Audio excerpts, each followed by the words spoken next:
Bismillahirrahmanirrahim. Demi Allah, saya bersumpah akan memenuhi kewajiban Presiden Republik Indonesia dengan sebaik-baiknya dan seadil-adilnya. 20 Oktober 2024, sejarah baru buat Indonesia. Prabowo Subianto akhirnya resmi dilantik jadi presiden. Setelah perjalanan politik yang panjang, akhirnya dia duduk di kursi tertinggi negeri ini. Tapi, gue nggak akan bahas tentang kemenangan Prabowo atau gimana proses dia bisa sampai sini. Gue pengen bahas apa yang dihadapi sekarang sebagai presiden dari negara dengan sejuta masalah. Dari segi ekonomi, kemiskinan, ketimpangan sosial, semuanya itu nyata banget di depan mata. Dan sekarang kita akan bahas apa aja rintangan yang harus dia hadapi, terutama di bidang ekonomi dan kemiskinan. Semuanya udah gue bahas di video kali ini, so tonton videonya sampai habis. Pertama, gue rasa Prabowo perlu banget fokus ke masalah kemiskinan yang udah mengakar di Indonesia. Kita ini negara besar, sumber daya melimpah, tapi kemiskinan masih aja jadi PR utama. Data dari Badan Pusat Statistik menunjukkan bahwa di awal tahun 2024, masih ada sekitar 25,9 juta orang yang hidup di bawah garis kemiskinan. Itu sekitar 9,36% dari total penduduk kita. Angka ini kelihatan kayak menurun dibanding beberapa tahun lalu. Tapi lo jangan salah, penurunan ini nggak signifikan banget kalau dilihat dalam konteks pertumbuhan ekonomi dan ketimpangan yang tetap tinggi. Masalahnya, kemiskinan ini bukan cuma angka di statistik. Ini tentang kehidupan orang-orang yang nggak bisa makan 3 kali sehari, yang susah bayar sekolah anaknya, dan yang nggak punya akses ke kesehatan. Lo bayangin deh, keluarga-keluarga di pedesaan yang masih hidup dari bertani kecil-kecilan dengan hasil yang nggak cukup buat makan sehari-hari. Ditambah lagi, mereka sering nggak punya akses ke modal atau teknologi buat meningkatkan produktivitas mereka. Kondisi ini bikin mereka terjebak di lingkaran kemiskinan. Dan nggak cuma di pedesaan, di perkotaan pun banyak keluarga yang hidup di bawah garis kemiskinan, tinggal di kawasan kumuh dengan akses yang minim terhadap layanan kesehatan dan pendidikan. Misalnya, di Jakarta aja, sekitar 3,4% penduduk hidup di bawah garis kemiskinan meskipun kota ini dianggap sebagai pusat perekonomian Indonesia. Salah satu faktor penyebab kemiskinan yang akut ini adalah ketimpangan akses terhadap layanan dasar. Di sini, Prabowo perlu membuat kebijakan yang bisa menyasar langsung ke kelompok rentan ini.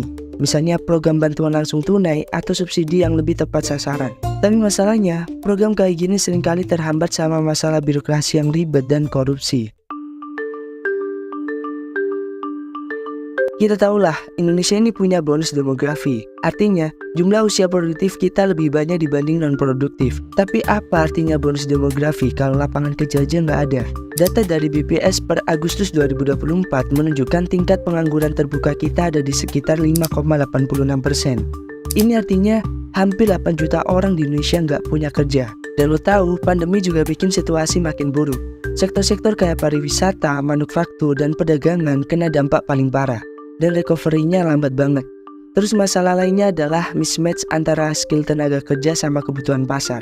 Banyak lulusan universitas yang akhirnya nganggur karena skill yang mereka punya nggak sesuai sama kebutuhan industri. Menurut laporan Bank Dunia, hampir 60% lulusan universitas di Indonesia bekerja di sektor yang nggak sesuai dengan bidang studi mereka. Ini problem serius yang Prabowo perlu hadapi dengan memperbaiki sistem pendidikan dan memperkuat program vokasi. Gua rasa Prabowo harus serius melihat masalah ini, ngembangin pendidikan vokasi yang lebih terfokus sama kebutuhan industri. Biar generasi muda kita itu nggak jadi beban ekonomi, dia juga harus bikin kebijakan yang bisa mendorong penciptaan lapangan kerja baru, terutama di sektor-sektor yang potensial seperti teknologi digital, energi terbarukan, dan ekonomi kreatif. Ketiga, masalah harga bahan pokok yang selalu jadi momok buat masyarakat, terutama kelas menengah ke bawah. Kenaikan harga pangan selalu terjadi setiap tahun, entah itu karena masalah cuaca, gagal panen, atau spekulasi pasar. Pada tahun 2023, inflasi pangan kita tercatat di angka 5,31%, jauh di atas target Bank Indonesia yang cuma sekitar 3%. Dampaknya jelas, masyarakat yang penghasilannya pas-pasan makin terjepit. Mungkin lo merasa kenaikan harga barang pokok ini hal yang wajar, apalagi di negara berkembang. Tapi kalau nggak dikontrol, ini bisa bikin daya beli masyarakat turun drastis. Contoh simpelnya, harga beras yang sempat melonjak hingga 14.000 per kilogram tahun lalu, bikin banyak keluarga kesulitan buat memenuhi kebutuhan pangan mereka sehari-hari. Prabowo perlu menemukan solusi yang lebih struktural. Nggak bisa tuh cuma main impor aja tiap kali harga bahan pokok naik. Dia harus memperbaiki sistem distribusi pangan kita yang saat ini masih banyak kendala di sektor logistik. Selain itu, perlu ada inovasi di sektor pertanian supaya petani bisa lebih produktif dan harga bahan pokok lebih stabil. Masalah ketahanan pangan ini penting banget buat diperhatikan. Karena nggak hanya soal harga yang naik turun, tapi juga soal kesejahteraan petani kita yang seringkali jadi pihak yang paling dirugikan. Lo sadar nggak, infrastruktur di Indonesia tuh timpang banget.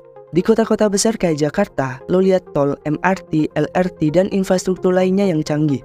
Tapi coba lo ke daerah yang pelosok. Jalanan aja masih banyak yang rusak, akses ke layanan publik minim, listrik kadang-kadang juga mati. Ketimpangan ini nggak cuma bikin masyarakat di daerah merasa terpinggirkan, tapi juga berdampak ke ekonomi mereka. Padahal potensi sumber daya alam di daerah itu besar banget. Di sini, Prabowo punya tugas berat buat menyelesaikan ketimpangan ini. Salah satu caranya adalah dengan memperluas pembangunan infrastruktur di luar Jawa. Jokowi udah mulai dengan tol laut dengan pembangunan infrastruktur luar Jawa. Tapi ini belum cukup. Pemerataan pembangunan ini bukan cuma soal fisik, tapi juga soal akses pendidikan, kesehatan, dan layanan publik lainnya. Lo juga perlu tahu, Indonesia punya utang yang cukup besar. Per September 2024, utang luar negeri kita itu mencapai 7.952 triliun. Angka ini memang gak sepenuhnya buruk karena banyak negara berkembang yang punya utang untuk ngembangin infrastrukturnya.